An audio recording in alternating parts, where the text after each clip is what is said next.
कि यहाँ पे Indian diaspora is very active. एक तो वो हमसे इंडियन काफी, एक तो पॉपुलेशन में ज्यादा है, दूसरी हमारी फाइनेंस इकोनॉमिक बेस्ड माइग्रेशन हुई, उनकी education related education based migration हुई। वो हमसे पैसे में भी यहाँ ज्यादा है, इंटेलेक्ट में भी हमसे आगे है इंडियन। और उन्होंने फिर आहिस्ता आहिस्ता उनकी सेकंड जनरेशन जो है वो कांग्रेस में भी आ चुकी है। आज 5 जो है इंडियन डिसेंट के कांग्रेसमैन मौजूद हैं। 2 प्रेसिडेंशियल कैंडिडेट जो कि दोनों गवर्नर रह चुके हैं, इंडियन डिसेंट के हैं, निक्की हेली और बॉबी जिंदल। तो उसी तनाजर के साथ जब हम देखते हैं तो इस वक्त व्हाइट हाउस में जो जो अगर इंडिया पाकिस्तान या सब कॉन्टिनेंट का या अगर आप साउथ एशिया का देखें तो सबसे ज्यादा अपॉइंटमेंट जो है वो इंडियन अमेरिकन की है। उस हवाले से इस वक्त व्हाइट हाउस में जो बाइडेन साहब का स्पीच राइटर भी इंडियन, इस वक्त उनकी पॉलिसी रिलेटेड भी उनकी अपॉइंटमेंट्स। और उसी हवाले से जब वो देखते हैं उस तनाजर से तो पलड़ा भारी हो जाता है इंडिया का। अब दूसरी साइड पे चलते हैं, पाकिस्तान को कंपेयर करते हैं कि वो वहां की पोजीशन क्या है। पाकिस्तान ने एक तो पिछले दौर में इन्होंने बिल्कुल चाइना के कैंप में जाके अमेरिका की तरफ, मैं हमेशा ये कहता हूं कि नेवर बर्न द ब्रिजेस, लेकिन इन्होंने ब्रिज बर्न किए, इन्होंने अमेरिका बैशिंग की, इन्होंने कहा जी हम तो हिमालय पे चढ़ गए हैं, इन्होंने सब किया, बल्कि सी पैक को लेकर अफगानिस्तान में जाके कोशिश उनके सेल्समैन बन गए आगे। जय हिंद दोस्तों, भारत स्पेशल में आपका स्वागत है।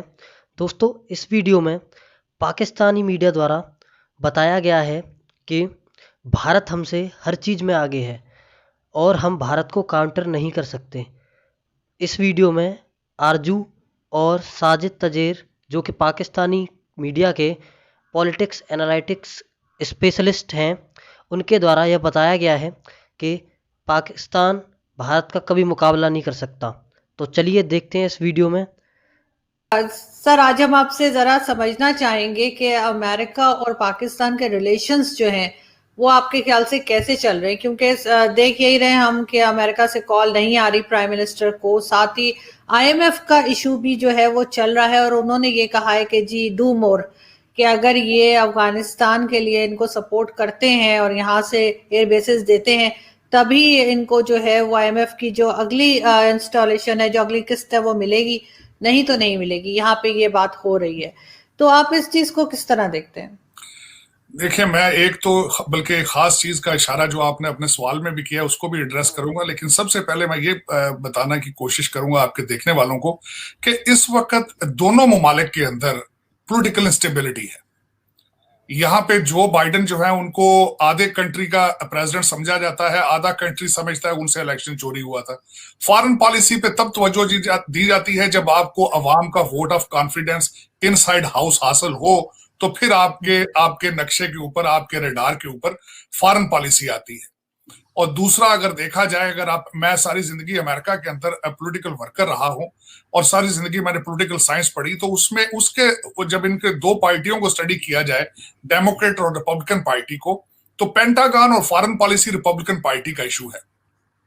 और इस वक्त वॉशिंगटन डीसी के अंदर डेमोक्रेट पार्टी है। एक पॉइंट तो इसका ये आ गया कि फॉरेन पॉलिसी में ये खुद कमजोर है।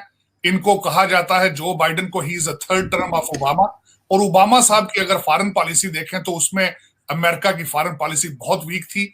आज इंडो पैसिफिक में जो अमेरिका सफर कर रहा है उसके फाउंडर थे ओबामा साहब। उन्होंने साउथ चाइना सी से अपना कैरियर वापस बुला लिया था और चाइना ने उसका फायदा उठा के वहां पे आर्टिफिशियल आइलैंड्स बना के वहां पे बैरक्स बना ली थी, जो कि आज अमेरिका के गले पड़ी हुई है।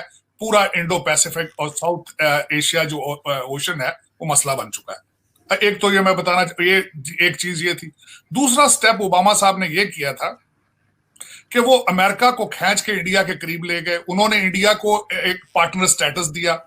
उन्होंने बिल क्लिंटन साहब को मेस्मराइज करते थे और उनके पीछे चलते चलते ही वो बिल क्लिंटन के उन्होंने सारी फॉरेन पॉलिसी इंडिया की गोद में डाल दी। तीसरी चीज ये आई वॉशिंगटन डीसी में कि यहाँ पे Indian diaspora is very active. एक तो वो हमसे इंडियन काफी, एक तो पॉपुलेशन में ज्यादा है, दूसरी हमारी फाइनेंस इकोनॉमिक बेस्ड माइग्रेशन हुई, उनकी एजुकेशन बेस्ड माइग्रेशन हुई। वो हमसे पैसे में भी यहाँ ज्यादा है, इंटेलेक्ट में भी हमसे आगे है इंडियन। और उन्होंने फिर आहिस्ता आहिस्ता उनकी सेकंड जनरेशन जो है वो कांग्रेस में भी आ चुकी है। आज 5 जो है इंडियन डिसेंट के कांग्रेसमैन मौजूद हैं।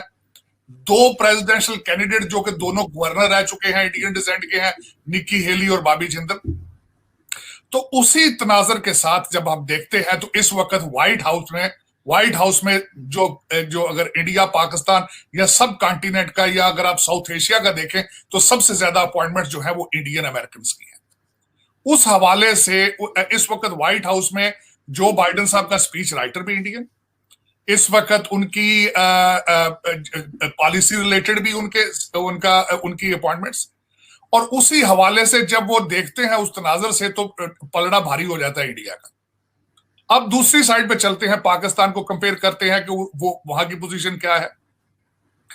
पाकिस्तान ने एक तो पिछले दौर में इन्होंने बिल्कुल चाइना के कैंप में जाके अमेरिका की तरफ, मैं हमेशा ये कहता हूं कि नेवर बर्न द ब्रिजेस, लेकिन इन्होंने ब्रिज बर्न किए, इन्होंने अमेरिका बैशिंग की, इन्होंने कहा जी हम तो हिमालय पे चढ़ गए हैं, इन्होंने सब किया, बल्कि सी पैक को लेकर अफगानिस्तान में जाके कोशिश, उनके सेल्समैन बन गया, जाके दुनिया में सी पैक में बेचना शुरू कर दिया और एब्सोल्युटली नॉट और इस तरह की चीजें की।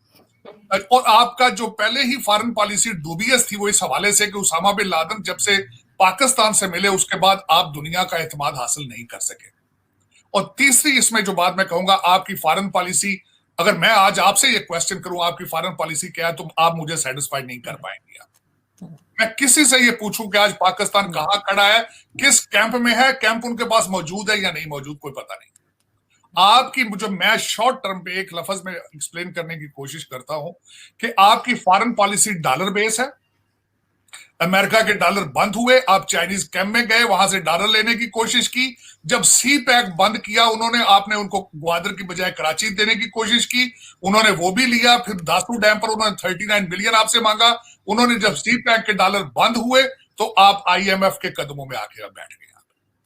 ये आपकी फॉरेन पॉलिसी है। अब उसमें जरा आप तफसील मुझसे पूछें तो वो हालत ये है कि 3 मिनिस्टर पिछले महीने यहां पे आए हैं, कुरैशी साहब आए, असद उमर साहब आए और एक मिनिस्टर और सामने नहीं आ रहा, 3 आए मिनिस्टर। उसके बाद यहां से मिन्नतें तरले करके IMF की शराइत में बताऊं तो वो यही था, इनडायरेक्ट आप कह सकते हैं कि they have written the country to them. अब उनकी 4 शराइत जो खुली खुलाई थी वो IMF की 4 शर्तें सामने मैं आपको बताने की कोशिश करता हूं। उन्होंने कहा जी कि जिन लोगों की इनकम ज्यादा है उन पे टैक्स बढ़ाएं, जिन लग्जरी आइटम पे टैक्स बढ़ाएं, और उसके बाद उन्होंने कहा अपनी टैक्स रिकवरी शुरू करें, और एक उन्होंने जो चौथी शर्त सबसे बड़ी थी कि बिजली और तेल के आप जो कीमतें बढ़ा दें। अब उसमें टैक्स रिकवरी नहीं हो सकती क्योंकि वो सारे यार दोस्त हैं, सारे कैबिनेट में बैठे हैं। उसके बाद है कि अगर लग्जरी आइटम देखें तो वो प्राडो कौन लेते हैं, वो भी दोस्त लेते हैं, वो भी नहीं बढ़ सकती। तो गरीब का बच्चा है उसको मारा जा सकता था, बिजली और टैक्स पे उन्होंने चढ़ाई कर दी है। एक तरफ से उन्होंने 120 अरब रुपए की दी आपको सब्सिडी, और रात में ही पेट्रोल बढ़ा के सब्सिडी वापस ले ली उन्होंने।